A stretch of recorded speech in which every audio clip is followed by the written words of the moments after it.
Om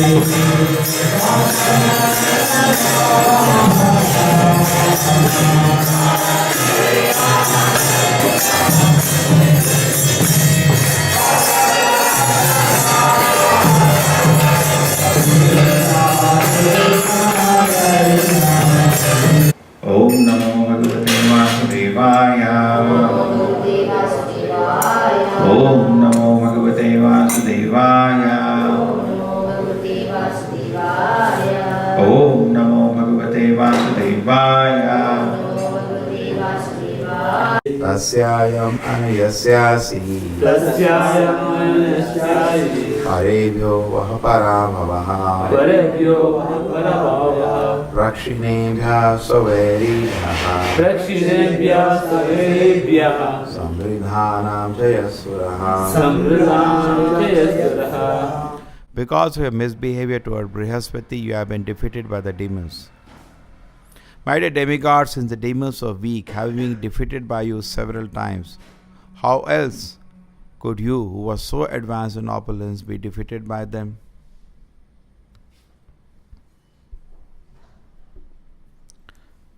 Pasyan api na pashyati. Sometimes we cannot see the reality, even if it is in front of us. So, Brahma is speaking very common sense. The Devatas, you're so powerful, watch. Can't you see?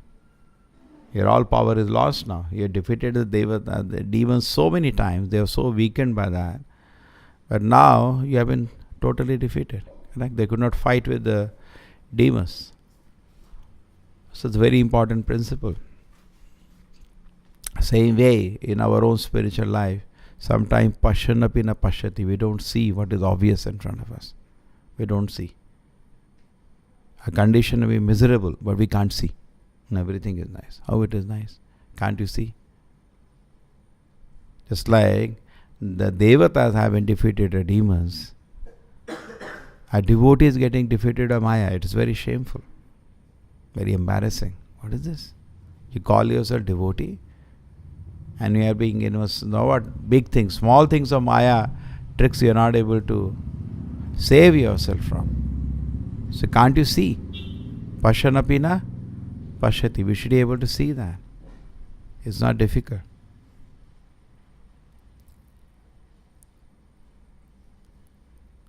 Sevonmukhe jivadau svayamaneva spurati adaha. And the spiritual life, Krishna is awakened to the degree the service spirit is developed in my system. Atha Shri Krishna namadi na bhaved graham indriyai sevonmukhe jivadau swayameva spurati adaha. Sevonmukha means to the degree I have developed the desire to serve Krishna, to that degree Krishna is revealed. Okay? And Sevonmukha is practiced. Not that I said, now my great Sevonmukha is happening. No, sir. You have to practice Sevonmukha. Okay? It has to be practiced. Then Sevonmukha will manifest. So here, the Devatas, it's a principle actually. There is a great punya when you respect the pure Brahmanas. And instead of the Devata, the demons are doing that. The demons are worshipping the pure Brahmana, Shukracharya. And the Devatas, so-called Devatas now, they are neglecting to worship a pure Brahmana. They also have. Who is that? Bṛhaspati. So you're not talking about birth Brahmanas. That is useless. Okay? Who is qualified pure Brahmana. But this Shukracharya or Bṛhaspati, they are not. That is not their qualification. They are born in a Brahmin. That has nothing to do with that. They are qualified. By their purity, by their spiritual practice, by their tapasya, they are qualified. And their blessing is so powerful it cannot go in vain. Bṛhaspati, their guru, has walked away, neglecting them. And they are finished now. And the demons, who are so-called demons, and they are worshipping the Shukracharya with great respect. Bali Maharaj, headed by Bali Maharaj. And they become so powerful. Brahma is saying if they want, they can take up my throne also. They are so powerful now. So actually, whatever facility we achieve in life, it is based on punya, not on the currency. You get some papers in your hand, even if you get a car, you will not be able to enjoy that, because it is based on punya. Punya makes you enjoy comforts, not money. You understand? Society, there is a mad rush for money. Somehow you get money, somehow you get money, somehow you get money. But they are not able to enjoy when they get money.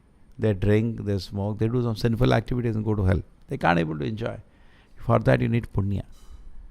In the Vedic culture, the people who are karmakandis, means who have no idea about spiritual life, but at least they knew punya. Karmakandis means they know punya.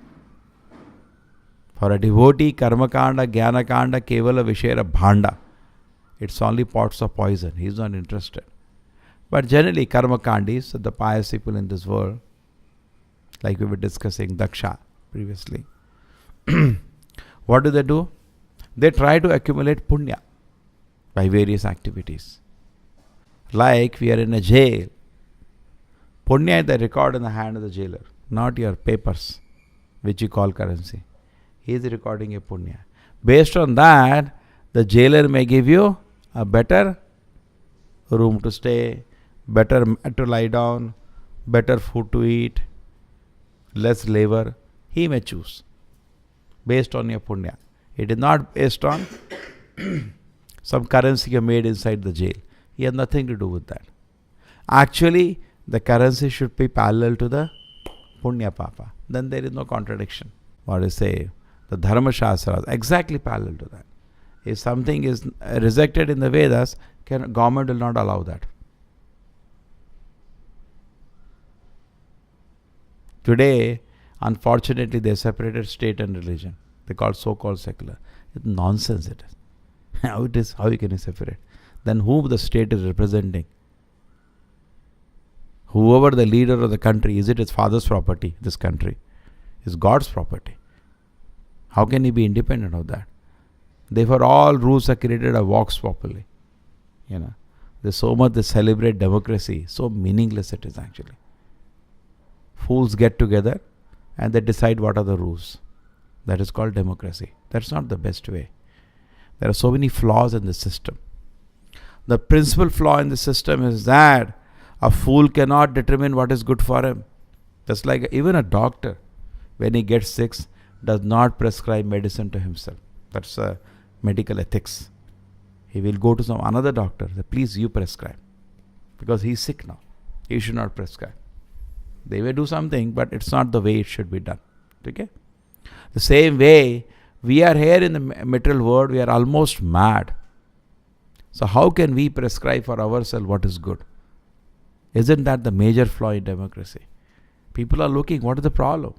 We have a government system today, but the reality is that even in the country of how many, more than 1 billion people, we don't get the best people as the leaders. So many times they are caught in corruption and so many selfish motives.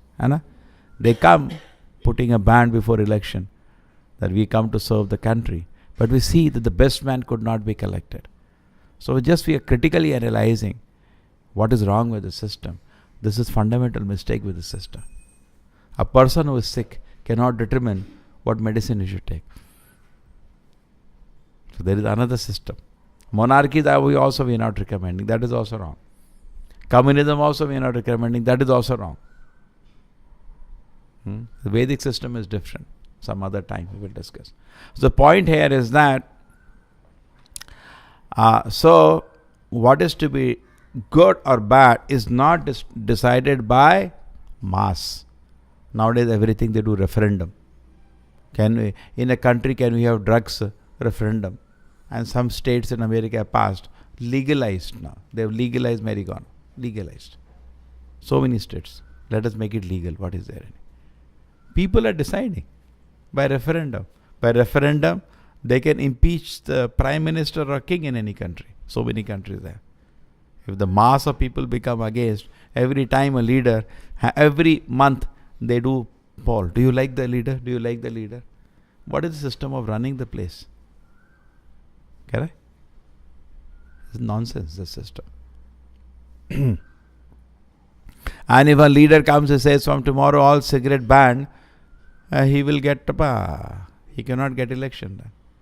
He has to every time see that can I convince the mass before I take step forward. It's such a slow process. This cannot work actually. It's an unworkable process. Therefore we see in the society there is the state laws are not matching the papa punya of the dharma shastras. They are not matching. So we are following state laws. You can make money, but actually you may be steeped in papa. Even your money, you will be suffering, because your happiness and suffering is because of papa punya, not because of money in your bank account. Samajh aa gaya? This much is understood. The disciples of Shukracharya, even though they were demons, because they served a pure Brahmana who was qualified because of his qualities, what they became? They got huge opulence. The qualified, any tapasvi has punya. Tapasya brings punya. Suppose today you decide from now on I will not play any games. You get punya. You decide from now on I will not watch any movie. You get punya. You decide from now on I will not watch any nonsense serials. You get punya. Every time you're doing a tapasya, not doing something nonsense, you are behaving responsibly. Responsible behavior is called punya. And irresponsible behavior is called papa. When a dog is tied to the tree, when a dog behaves responsibly, what happens? His chain is made loose. When he is very, very responsible, he is let free. Now previously there were cows. Suppose a cow is there, and a cow is very responsible. It doesn't go to hit somebody. You leave it free. Generally cows don't do that. But in case a cow is getting wild, you tie it. Okay. So same way, we are bound in this world depending upon our papa punya. If you are behaving responsibly every time, your freedom is increasing, your comforts are increasing. Behave irresponsibly, okay, dig whole day. All day you dig land, you will not be able to eat food still. Because you behaved very irresponsibly. Okay? So this is a very nice principle of papa punya. For similarly, this can be applied in the spiritual life also. In the sense we can see that convincing people to Krishna consciousness depends on our spiritual advancement. Krishna Shakti na vina hoye parivartana. How much we are able to develop faith. We are preaching on behalf of Prabhupada. And we know people's spiritual advancement means as they develop faith in the lotus feet of Krishna. How much? Not sentiment, real faith. So that people are voluntarily coming forward to serve Krishna. How much we are able to develop that depends on what? Our own sadhana. If we do not have something, we cannot give something. If you have developed taste and service to lotus feet of Krishna, when you go to people and talk, yeah, I also want to serve Krishna. Just by seeing you, oh, you're so happy in serving Krishna. I also want to chant Hare Krishna. I also want to become a devotee like you. They develop a desire. And they're ready to do anything. It's like you want to pass IAS exam. And then you see somebody has done it. But I follow whatever he has done. He studied that book, I will also study. Right? Any important exam, we try to follow in the footsteps of a successful person. So anybody who is successful in spiritual life, that's why we are discussing Bhagavatam. So many great examples are there. I also want to become successful like that. I also want to see Krishna. Narada Muni saw Krishna, Prahlad Maharaj saw Krishna, Dhruva saw Krishna. So many great devotees. They got darshan of Krishna. I also want to do that. So I become very keen to follow their success stories. Agreed or not? So this is our approach. But if we are not sincere in this approach and we take it for granted, and then what happens? Actually, spiritual life starts decaying. Actually, as our Shravanam is good, we are chanting Hare Krishna, we are reading Srila Prabhupada books, we are participating in temple programs. As our Shravanam is good, our spiritual life keeps going up. But as the Shravanam reduces, it starts becoming flat. And then starts going down. The metal world starts looking very attractive. Family attachments start looking very strong. And then, a person forgets his very desire to serve Krishna. They become diluted. But when your Shravanam is strong, when you're chanting attentively, we are hearing Srimad Bhagavatam every day, we are reading Srila Prabhupada books, we are hearing Bhagavad Gita every day, our spiritual life keeps going up. We cannot neglect. Then we will see, Hare, what happened? Look at these people, my friends, they're so materially successful. And I look at myself and I compare on that area only. Because I've also become a karmi now. More and more, we don't not even come to know. I'll again take the example of the frog. The frog, when it's put in hot water, immediately jumps. And you put water and you slowly heat the water, you can cook him. Doesn't even come to know. He keeps adjusting to the hotter water.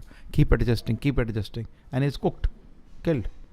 Same way, Maya, if he knows, suddenly it brings for you sense gratification, he will reject it immediately. Thoda, dhire. Maya is extremely clever.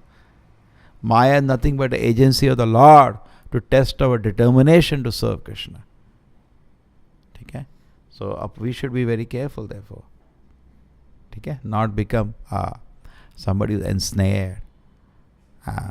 So in this respect, we see, even though the Bhagavatam creates an example, shows an example, these are all, recorded things. These are not some imaginary things, some allegorical story. It's a fact. It did happen. Bhagavatam has recorded it. Even a great personality like Indra went into trouble. And with their embarrassed head, after they lost to the Devatas, they could not fight with the Devatas. After they lost the war to the Devatas, with their head down, they have gone to Brahma. What to do? We lost everything. So Brahma is saying, what have you done? Such a great spiritual teacher. Such a great teacher you had. Bṛhaspati. And you neglected him. But what else can be your condition? And look at the Danavas. Just because they are doing wonderful tapasya, look what they have done. See how much the neglect has created havoc in the life of the Devatas. Devatas are so exalted. Correct? Similarly, we call ourselves disciples of Srila Prabhupada. What is the use of calling? We should know what are these directions. We obey them. When you obey them, we will not be embarrassed one day. Otherwise, it's a very discouragement. Oh, what to do? Maya has finished me. No.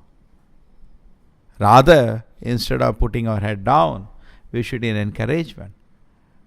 We should personally be in encouragement, wherein we take up the steps so that the mission of the Acharya is being fulfilled. We are doing something. What is there in the life finally? Something we have to do to maintain the body. But that's animals also do. We do it one part. It's not primary aspect, it's a secondary aspect of our life. But the main focus should be something I can do in my life. The Acharya will be pleased. That's all living for what we are living actually. Therefore, society people work for a few years and they get frustrated. Because just working for sense gratification, after some time becomes boring. It becomes uninspiring. But if we work for the satisfaction of the Acharya, for the satisfaction of Krishna, the whole life becomes glorious. Okay? And then all the facilities to advance in Krishna consciousness will manifest. And not only that, but the day of the biggest exam comes, the exam of death. My desire to serve Krishna has become intense in my heart. And not only that, so many beautiful realizations have been gifted by Krishna, Guru and the Vaishnavas. I'm able to fix my head at the lotus feet of the Krishna and go back to the spiritual world. And the whole life becomes glorious. So I was seeing that Durga says, actually Maya Devi came to test Haridas Thakur. And after Haridas Thakur continuously chanted for 3 days, Maya Devi got defeated. I fell at the feet of Haridas Thakur and begged, give me Diksha. And he said, now the world is being inundated by the love of Krishna because of the movement of Lord Chaitanya. And if somebody neglects it, he will not be saved from millions of births. That's not a story, it's a fact. If somebody does not take advantage now of the Lord Chaitanya's mercy, which is just been given, don't think even the situation will be there. Prabhupada said after 10,000 years, even the institution may not exist, what I have created. He forecasted. There, you will be struggling to find a devotee. And the atmosphere will be so degraded. It is said Kali Yuga atmosphere becomes so degraded that one person will start eating another person. Anyway, people are going crazy today. It will go to that extent. Abhi wo nahi shuru hua hai. So these all very degraded conditions will start coming in Kali Yuga. You want to stay to watch all that. And then not only that, the punishment in the hell is still worse. Actually, material world is not a place for a gentleman to stay. So what we should do? On one side, definitely we have to do something to maintain the body. Agreed. We are not denying that fact. Put 8 hours in that, do it. Then 16 hours are remaining. Use it to serve Krishna. Keep your body fit. Give it some rest. Give it nice food. And become energized to serve Krishna. Then life is so auspicious. Srila Prabhupada ki. Srimad Bhagavatam ki.